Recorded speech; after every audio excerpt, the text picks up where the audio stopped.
Assalamualaikum warahmatullahi wabarakatuh. Terima kasih udah klik video ini. Langsung saja, saya akan membahas satu pertanyaan dari sahabat viewers. Ini berkaitan dengan teknis persidangan perkara perdata di pengadilan. Tolong bantu dong Pak, gimana menanggapi gugatan rekonvensi fiktif atau bohong? Tolong buatkan videonya juga dong, makasih banyak. Baik, saya akan mencoba menjelaskan, mudah-mudahan bisa dipahami ya. Secara sederhananya, gugatan rekonvensi itu dapat diartikan atau diterjemahkan oleh kita sebagai gugatan balik. Gugatan balik dari pihak tergugat. Jadi pada saat penggugat mengajukan suatu gugatan ke pengadilan, kemudian masuk pada tahapan proses-proses persidangan, masuk pada tahapan jawab-menjawab, maka disitulah waktu untuk si tergugat menyampaikan jawaban sekaligus mengajukan gugatan rekonvensi atau gugatan balik terhadap si penggugat yang awalnya menggugat si tergugat. Apa saja yang harus disampaikan kalau misalkan ternyata gugatan rekonvensi dari pihak tergugat ini ternyata fiktif, ternyata bohong? Apa yang disampaikan dalam dokumen gugatan rekonvensinya itu semua misalkan menurut si penggugat nih, itu semua bohong, itu semua fiktif, tidak sesuai dengan faktanya. Nah, maka si penggugat ini punya hak untuk menjawab atau menanggapi gugatan rekonvensi dari pihak tergugat yang menurut penggugat itu fiktif atau bohong. Nah, gimana teknis untuk penyampaiannya akan saya jelaskan dalam bentuk beberapa skema ya, agar mudah untuk kita pahami. Jadi begini, di dalam perkara perdata, kalau misalkan sudah sampai pada tahapan jawab-menjawab atau jawab-jawab, nah disitulah waktunya untuk saling berargumen terkait dengan dalil atau alasan masing-masing. Kapan si tergugat ini menyampaikan gugatan rekonvensi? Saya sampaikan tadi pada saat mengajukan jawaban. Nah, kapan juga si penggugat ini untuk bisa menanggapi gugatan rekonvensi dari tergugat? Maka jawabannya yaitu pada saat mengajukan replik. Karena kan dalam persidangan tahapan-tahapannya kan yang pertama itu gugatan ya.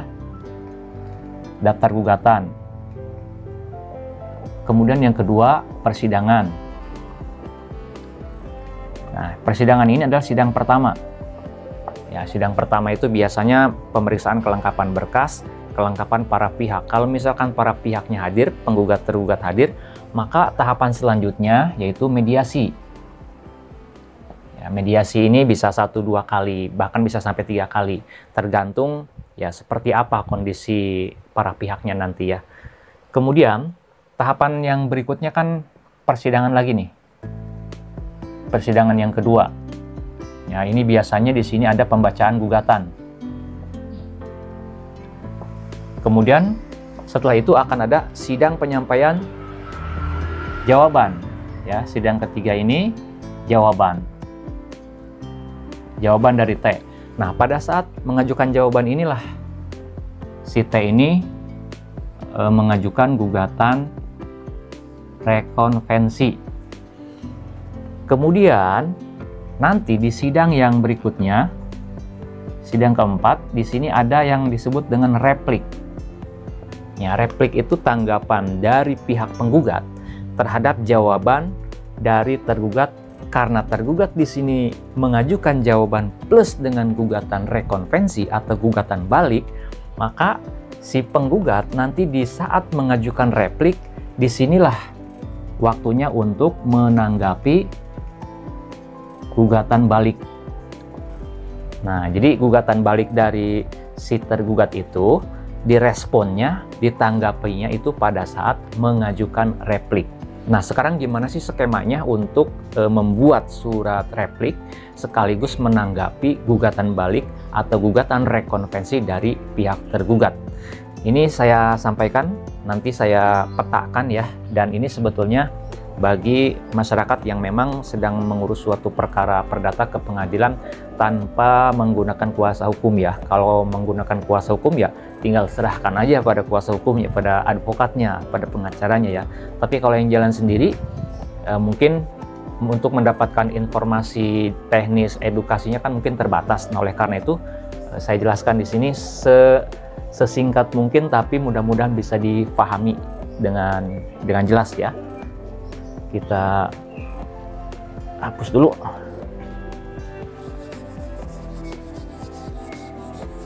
Oke, jadi gini. Pada saat mengajukan replik, tentu kan penggugat juga harus membuat yang namanya surat replik. Taruhlah di sini kertas ya, atau layar komputer. Nah, yang perlu kita tulis, yang pertama tentu replik penggugat, misalkan dalam perkara nomor berapa, sebutkan di sini. Nah, kemudian di pojok kanan sini ini waktu, misalkan di sini Jakarta, tanggal, bulan, dan tahun berapa, gitu ya. Kemudian di pojok sininya, kepada yang terhormat, sebutkan di sini majelis hakim, misalkan majelis hakim yang memeriksa dan mengadil perkara nomor sekian. Nah, itu ya. Kemudian di bawahnya, karena ini untuk yang untuk masyarakat yang mengurus perkaranya sendiri, maka tidak usah mencantumkan siapa kuasa hukumnya di sini, tapi langsung saja yang bertanda tangan. Yang bertanda tangan di bawah ini, titik 2, di sini sebutkan nama, pokoknya identitas ya, identitas dari penggugat.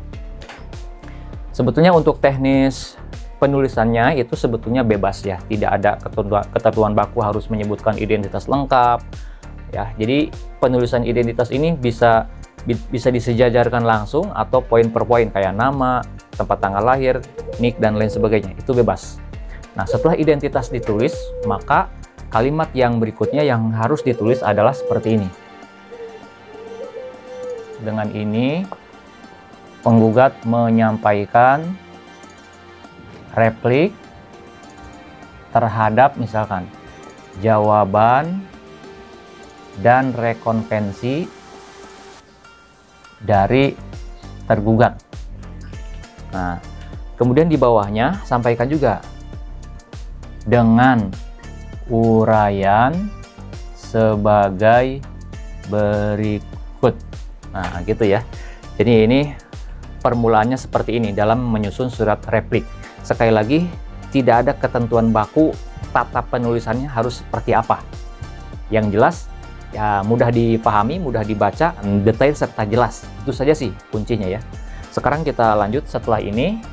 Ya, setelah penulisannya selesai sampai tahapan seperti ini ya teman-teman, maka nanti selanjutnya kita sebutkan, kita uraikan tanggapan kita sebagai penggugat terhadap jawaban beserta juga terhadap tuntutan balik atau gugatan rekonvensi dari pihak si tergugat.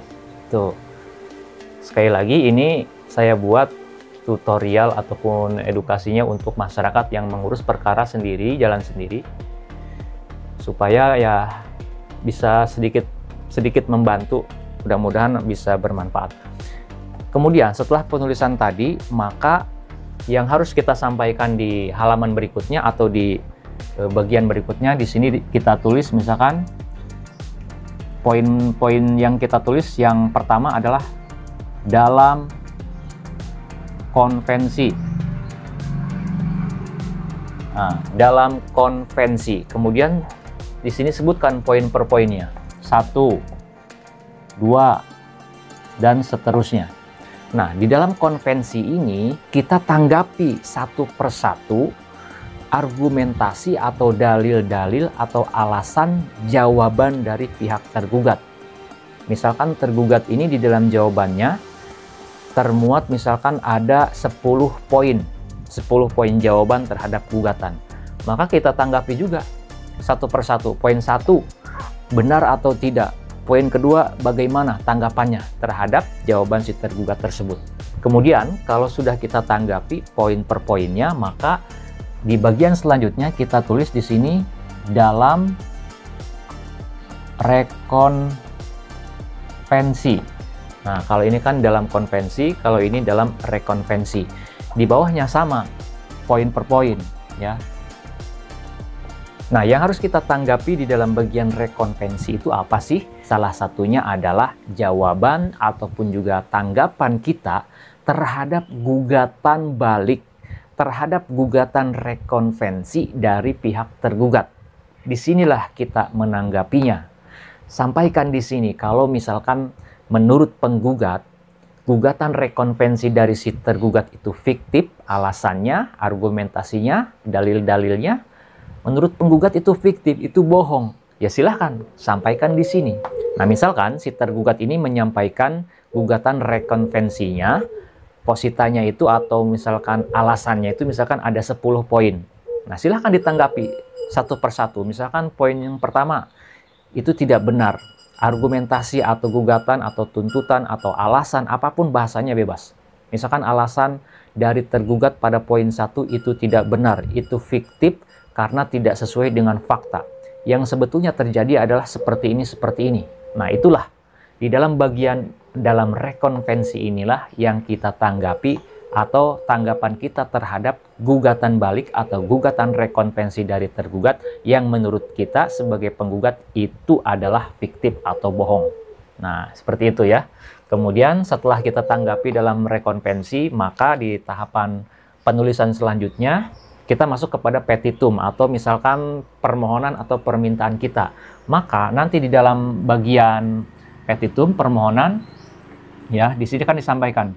Misalkan setelah kita uraikan berdasarkan misalkan di sini kalimat-kalimatnya bebas ya. Misalkan berdasarkan uraian atau dalil-dalil replik penggugat tersebut di atas, dengan ini misalkan penggugat memohon kepada Yang Mulia Majelis Hakim Pengadilan mana misalkan untuk memutus perkara ini dengan amar sebagai berikut. Nah, sampaikan. Di sini juga disampaikan, ditulis lagi dalam konvensi. Nah, dalam konvensi tuntutan kita apa? 1, 2, dan seterusnya. Nah, tuntutan yang harus kita tulis di dalam konvensi itu harus sama persis dengan tuntutan yang telah kita tulis, yang telah kita cantumkan di dalam surat gugatan yang sudah diajukan tersebut. Misalkan, 1, menerima gugatan dari penggugat untuk seluruhnya. Nomor 2, misalkan, menyatakan apalah, terserah tergantung objek sengketanya apa. Nah, itu tuntutan dari penggugat yang telah dicantum dalam surat gugatan harus dicantumkan di dalam replik di bagian akhir ini dengan di atasnya ini kita tuliskan dulu kalimat dalam konvensi. Ya, kemudian di bawahnya kita tulis juga dalam rekonvensi. Pokoknya dalam rekonvensi maksudnya ya. Nah, sebutkan juga yang pertama apa, yang kedua apa, dan seterusnya. Nah, yang dicantumkan oleh penggugat di dalam replik bagian petitumnya ini, di bagian dalam rekonvensi itu biasanya meminta pengadilan atau majelis hakim untuk menolak gugatan balik atau gugatan rekonvensi dari pihak tergugat. Kalau saya biasanya memintanya seperti ini. Yang pertama ini ya, menolak gugatan rekonvensi dari pihak penggugat rekonvensi garis miring tergugat konvensi. Kemudian yang kedua ya terserah kita. Ada lagi nggak yang dimintakan kepada majelis hakim? Misalkan menghukum penggugat rekonvensi untuk membayar biaya perkara dan lain sebagainya, itu bebas. Nah setelah itu barulah di bawahnya di sini biasanya saya menuliskan kalimat apabila Yang Mulia Majelis Hakim berpendapat lain, mohon putusan yang seadil-adilnya. Kemudian di bagian bawahnya kalimat penutup, silahkan seperti apa bebas untuk kalimat penutupnya. Kemudian di paling akhir di tengah di bawah tentu itu tanda tangan dari penggugat dan juga nama lengkap dari si penggugat itu sendiri. Nah kemudian di dalam perkara perdata yang mana tergugatnya mengajukan gugatan rekonvensi, maka pembahasan dalam rekonvensi ini ada penyebutan istilah seperti ini. Kita anggap ini udah ya, kita masuk ke halaman baru misalkan. Istilah penyebutan para pihak ya, ada yang disebut dengan penggugat rekonvensi garis miring tergugat konvensi. Nah, kemudian yang kedua ada yang disebut dengan tergugat rekonvensi garis miring penggugat konvensi. Ini adalah istilah penyebutan para pihak dalam perkara perdata yang mana tergugatnya mengajukan gugatan balik atau gugatan rekonvensi. Ini istilahnya. Siapa itu penggugat rekonvensi garis miring tergugat konvensi? Yaitu di sini adalah si tergugat yang awalnya dia digugat oleh penggugat, kemudian dalam jawaban mengajukan gugatan balik, maka dia disebut penggugat rekonvensi garis miring tergugat konvensi. Nah, dia ini awalnya sebagai tergugat. Kemudian kalau si penggugat, dia disebut dengan tergugat rekonvensi garis miring penggugat konvensi. Itu penyebutan para pihak dalam suatu perkara perdata yang mana si tergugatnya mengajukan gugatan balik atau gugatan rekonvensi. Nah, itu saja ya, mudah-mudahan bisa bermanfaat, bisa menambah wawasan bagi kita, khususnya buat Anda yang sedang mencari informasi terkait dengan hal ini. Buat teman-teman yang punya pendapat, punya pengalaman, atau punya kompetensi di bidang ini, silahkan sharing di kolom komentar di bawah video ini. Boleh menyampaikan pertanyaan, kritik, saran, dan lain sebagainya. Dan kalau menurut teman-teman video ini ada gunanya, channel ini bisa bermanfaat buat orang lain, saya mohon keikhlasannya nih dari teman-teman semuanya, dari pemirsa YouTube, untuk subscribe ke channel Pengacara Santuy Official. Bukan siapa-siapa, Anyo Lawyer Deso. Sampai jumpa di video-video selanjutnya. Assalamualaikum warahmatullahi wabarakatuh.